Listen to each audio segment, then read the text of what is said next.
네, 안녕하세요. 피부에 휴식이 필요한 순간 더바디심 이상민 원장입니다. 오늘은 얼굴의 굴곡에 대해서 우리가 어떻게 대처할 것이냐에 대해서 한번 좀 이야기를 해보고자 합니다.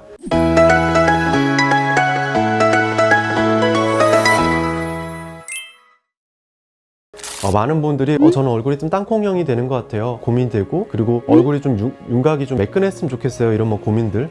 실제로 우리가 전에 시간에 말씀드렸던 얼굴이 좀 갸름해지고 V라인이 좀 갸름해지고 이런 것들이랑도 연관이 되는 부분이긴 하죠. 그래서 대표적으로 많이 좀 고민을 하시는 것부터 한번 좀 차차례 좀 이렇게 얘기를 해보고자 합니다. 일단은 총론적으로 이 세 가지 전략을 많이 취해요. 첫 번째는 채우기입니다.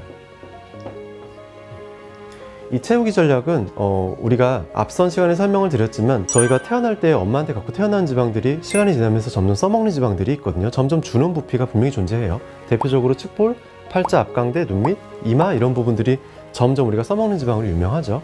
점점 부피가 주는 부분들이 있기 때문에 야, 이거 지방이 줄어 생기는 문제니까 지방을 대체할 만한 걸 넣어주면 되겠네? 이런 컨셉으로 좀 전략을 취하는 거죠. 빠진 부분을 보충해주자. 되게 직관적이고 하지만 티나는 시술이 되기가 쉽고, 그리고 요즘은 필러나 지방 이식 같은 거를 좀 별로 안 좋아하니까 현재는 조금 더 자연스러운 볼륨이나 이런 걸 좀 선호하는 분위기로 좀 변화를 많이 겪고 있죠. 그리고 두 번째 전략은 평탄화입니다. 이게 산이 있고 계곡이 있을 때 계곡이 점점 깊어진 형태로 지방이나 볼륨이 줄게 되는 부분들이 있어요. 그랬을 때 얘 계곡을 채워 올리면 1번 채우기 전략이겠죠? 양쪽 산을 깎아내려서 평탄화시키면 어때? 사실 이게 평탄화 전략입니다. 특히나 요즘 좀 많이 쓰이고 있는 게, 사실은 채우기 전략의 또 문제가 뭐냐면 뭔가를 더 넣어줘서 이렇게 얼굴이 커지는 방향성에 가깝거든요. 요즘 SNS를 많이 하시고 더 이렇게 가는 사이즈, 갸름한 얼굴선 이런 걸 선호하기 때문에 사실은 채우기보다는 좀 줄여서 해결하는 걸 더 선호할 수밖에 없어요. 그래서 잘 안 빠지는 지방, 그리고 전에 말씀드렸던 턱 근육, 그리고 귀밑샘 이런 침샘들 이런 것들을 적극적으로 더 줄여서 굴곡을 덜해 보이게 할 수 있다면 이걸 더 선호하는 거죠. 요즘 더 많이 쓰이게 되는 명분이 있고요. 그리고 3번은 전통적으로 얼굴선이란 건 사실 피부선이기 때문에 피부 탄력으로 접근하는 방법입니다.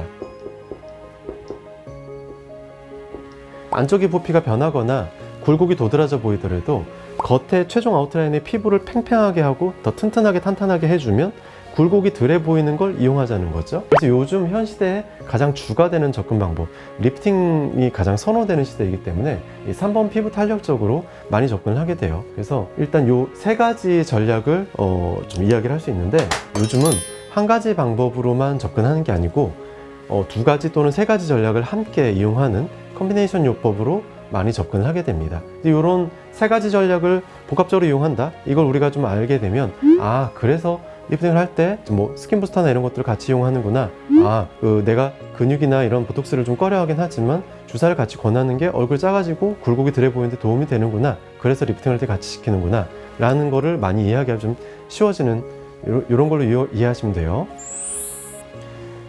그래서 구체적인 부위를 좀 우리가 들어보자면, 아까 초두에 말씀드렸던 우리가 땅콩의 얼굴, 우리가 가장 관심 있어 보이는 앞면에서 가장 사이드 라인이 굴곡져 보이는 이유에 대해서 먼저 보자면, 가장 윗부분에는 우리가 역광대 뼈가 있겠죠. 그리고 역광대 뼈 밑에 지방이, 측볼 지방이 얘가 점점 줄어요. 그래서 사이즈가 역광대 뼈가 있고 그 밑에 지방이 점점 들어가기 때문에 뭔가 이렇게 안쪽으로 더 들어가게 되죠. 근데 그 밑에 우리가 전에 말씀드렸던 턱 근육과 그리고 귀밑샘, 요 두 가지 부피가 존재합니다. 그래서 널리 우리가 귀밑샘과 턱 보톡스를 많이 시키는 이유가 되죠. 얼굴이 앞에서 볼 때 갸름해져 보이기 위해서. 근데 이 근육 부피나 침샘 부피가 있기 때문에 앞에서 볼 때 얼굴이 굴곡져 보이는 이유가 지방이 점점 줄게 되니까 뼈대는 움직이지 않지만 나왔다 들어갔다 나왔다, 이 왔다 갔다 하는 이런 호리병 같은 모양이 싫은 거예요. 그래서 1번 채우기 전략으로 간다면, 지방이 빠져 생긴 문제니까 지방을 대체할 만한 걸 넣어주자 해서 여길 이만큼 채워주게 되면 얼굴이 좀 평탄화시키는 방법으로 접근할 수 있겠죠. 근데 저는 필러나 지방 이식이 싫어요. 그렇다면 2번 평탄화 작전으로 할 수 있겠죠. 뼈를 깎거나 이럴 수도 있겠지만 사실은 뼈는 우리가 일본적으로 견디지 못한다고 보고, 줄일 수 있는 부피가 사실 많지 않은 경우가 많거든요. 그래서 역광대 뼈가 있고 안쪽으로 이렇게 좀 굴곡이 들어가 보일 때 턱 근육과 귀밑샘을 최대한 줄이는 거예요. 여기 가운데 지방을 채워주면서 하면 물론 조금 순조롭겠지만 요즘은 볼륨밍을 좀 별로 원하지 않기 때문에 턱 근육과 귀밑샘을 최대한 뼈대에 가깝게 적극 줄이는 방법으로 나왔다 들어갔다 더 들어갔다 이렇게 만들길 원하는 게 얼굴이 작아지는 방향성에도 맞고, 그래서 이 경우에 턱 근육과 귀밑샘의 중요도가 굉장히 올라가겠죠. 그래서 턱 근육과 기미셈을 정확하게 진단하고 이걸 얼마나 효과를 이끌어낼 수 있느냐가 사실 여기서 승부에 추가돼요. 이 부분을 좀 이렇게 잘 진단하고 효과적인 계획을 좀 세워야 되겠죠. 그리고 아까 3번 피부 탄력으로 우리가 이 겉에는 사실 피부 라인이라고 하는 피부선이 존재합니다. 안쪽에 뼈대가 있고 지방이 있고 이런 근육이나 침샘 같은 게 존재하지만 얘를 좀 팽팽하게 존재하게 피부를 좀 바짝 펴줘야겠죠.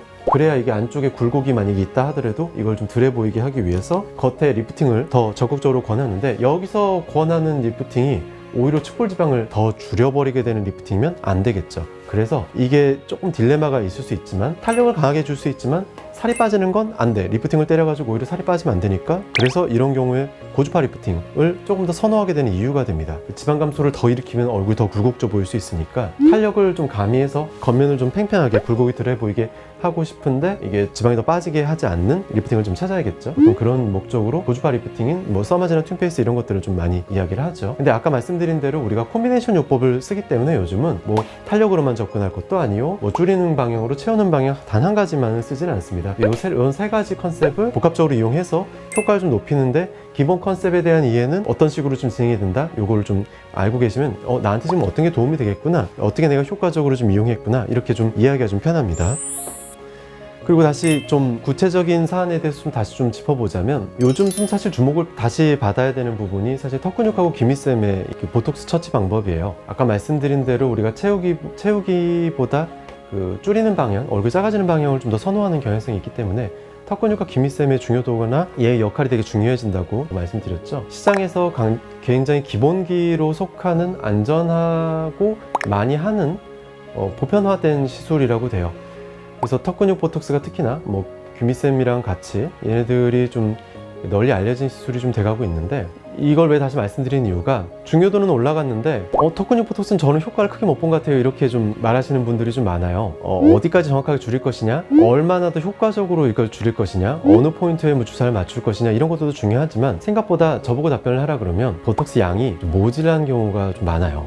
생각보다 근육이 되게 두껍고 면적도 넓은 분인데, 이게 정확하게 어느 정도까지 우리가 디자인해서 줄여야겠다, 이런 뭐 논의나 이런 구체적인 좀 상의가 좀 필요해요. 의료진하고 많이 얘기가 좀 필요한데, 쉽게 할 수 있는 거는 굉장히 좀 좋긴 한데 그냥 맞춰놓으면 어떻게든 효과가 나겠지? 약간 이렇게만 뭉뚱그려 생각하는 경우가 많거든요. 기본기일수록 사실은 좀 이 부분에서는 굉장히 좀 짚고 넘어가야 될 부분이 있어요. 턱 근육과 기미셈을 어떻게 좀 더 효과적으로 더 정확하게 좀 줄일 것이냐, 점점 우리가 얼굴의 윤곽이나 이런 굴곡을 좀 대함에 있어서 필요성은 높아지고 있는데, 생각보다 근육량에 비해서 보톡스가 모자라서 효과가 좀 적었던 경우가 많이 느껴지거든요. 그래서 충분히 어떤 식으로 좀 계획을 가지고 얼마나 좀 적극적으로 줄일 것이냐, 이거에 대해서 좀 논의가 좀 필요하다고 생각이 됩니다. 네, 오늘은 얼굴의 굴곡이나 울퉁불퉁해 보이는 얼굴 라인을 어떻게 개선할 것이냐, 기본적인 전략과 나한테 필요한 부분은 무엇이냐, 나는 어떤 전략을 취할 것이냐, 이걸 좀 비교를 한번 해보는 걸 시간을 가졌는데요. 이런 거에 대해서는 좀 우리가 좀 이야기를 해보면서 많이 알렸으면 좋겠고, 많은 분들이 이런 정보를 가지고 좀 더 효율적으로 효과를 보셨으면 좋겠습니다. 네, 오늘 영상은 여기까지고요. 저는 다음에 또 좋은 영상과 좋은 기회로 찾아뵙겠습니다. 이 영상이 마음에 드셨다면 구독과 좋아요 꼭 부탁드려요. 감사합니다.